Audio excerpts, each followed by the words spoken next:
The road ahead was faint, almost hidden among the tall grasses and undergrowth, but Emma could see it now, a thin ribbon of gray cutting through the green. Her heart lifted at the sight. Civilization, or at least the first signs of it, was finally within reach. She slowed her pace, knowing that exhaustion and hunger made her steps heavy and clumsy.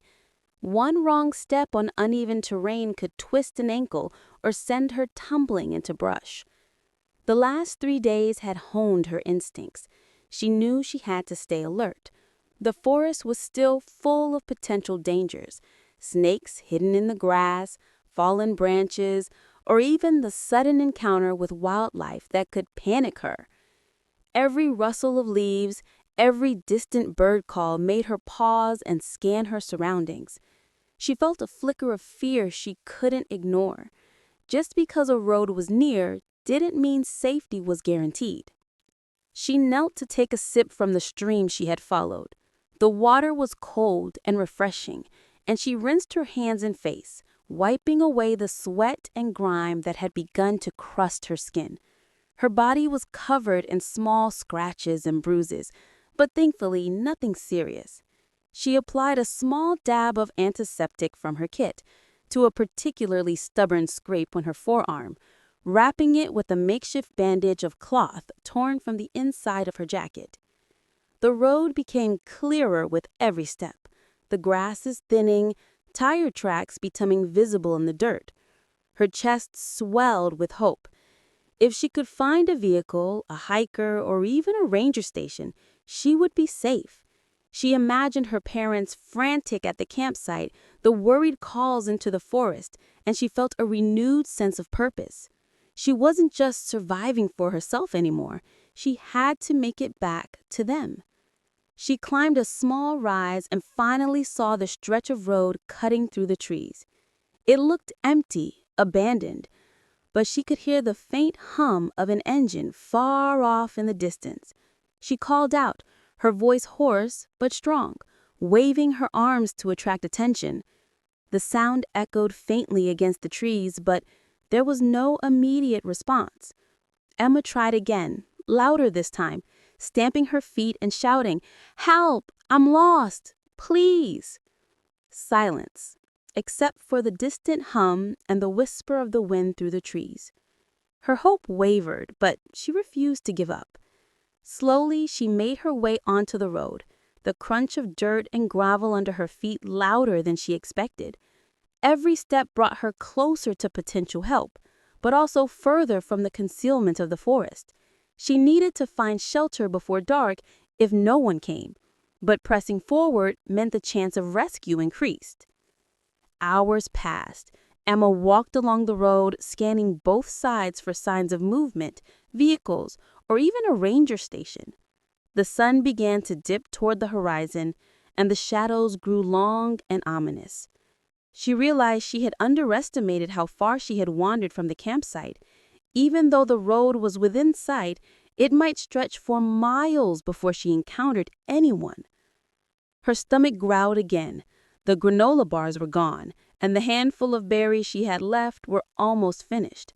She knew she had to find food soon, but she also knew that evening and an unfamiliar area brought risks. She kept her eyes open for signs of edible plants, nuts or berries, carefully examining her surroundings without taking her attention off the road.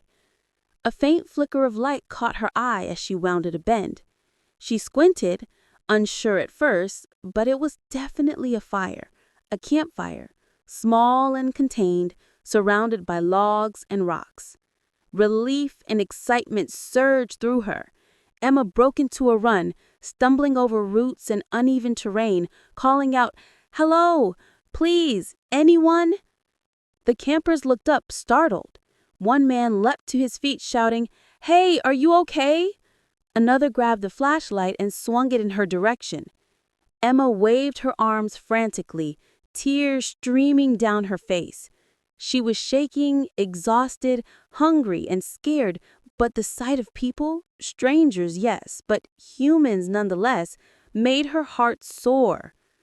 The campers rushed forward, guiding her to the fire. "Are you hurt? "Where's your family?" one asked. Emma shook her head, unable to speak at first. Words caught in her throat, overwhelmed by relief and exhaustion.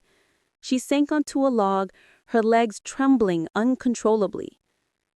One of the campers handed her water and a small snack, which she devoured hungrily, grateful for the nourishment.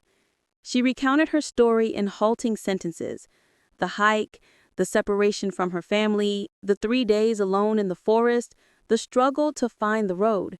The campers listened with wide-eyed astonishment. "You did amazing, kid. 3 days alone out here? That's incredible," one said. Emma smiled faintly, though the exhaustion never left her. Her mind immediately returned to her family. "Where's the nearest ranger station? I need to call my parents," she asked.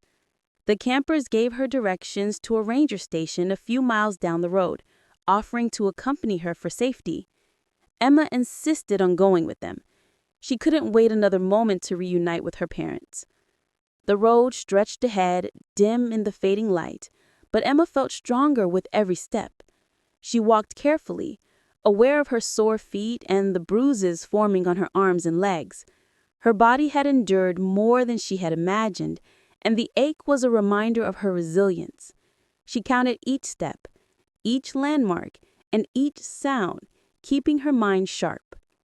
They reached the ranger station just as dark fell.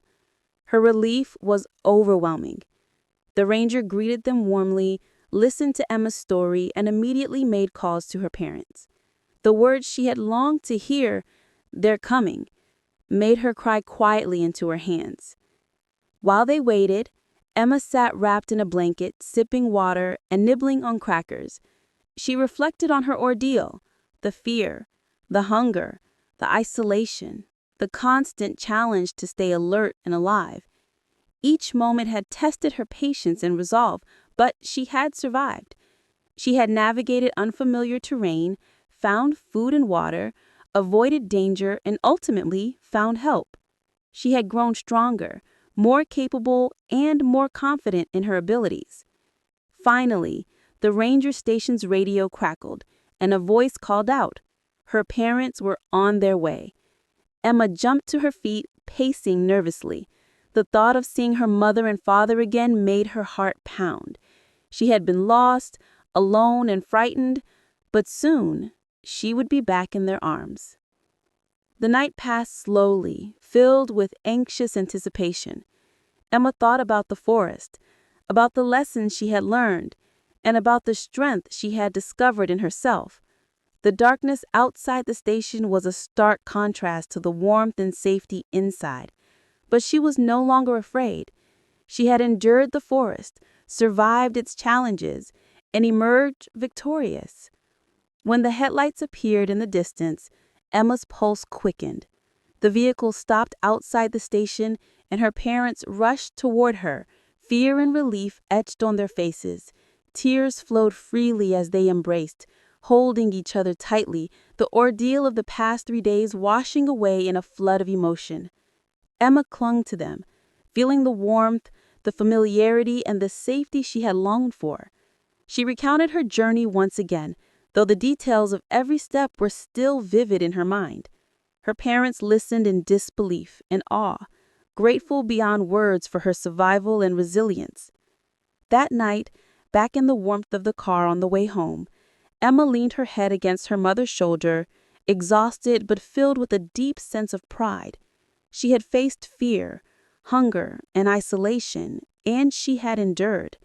She had learned to trust herself, to rely on her instincts, and to push through adversity with courage and determination. Though the forest would always be a part of her memory, Emma knew she had grown stronger, braver, and more self-reliant. And while the world beyond the trees was bustling with life and safety, the lessons she had learned in the wilderness would guide her for the rest of her life. As they drove, the lights of the city appeared in the distance, a stark contrast to the deep, dark forest. Emma closed her eyes, finally able to rest, knowing that she had survived the edge of the wilderness and emerged whole. Thank you for listening. Make sure to smash that like button or go to our YouTube channel to hear the complete story at Storytellers Drive-Thru.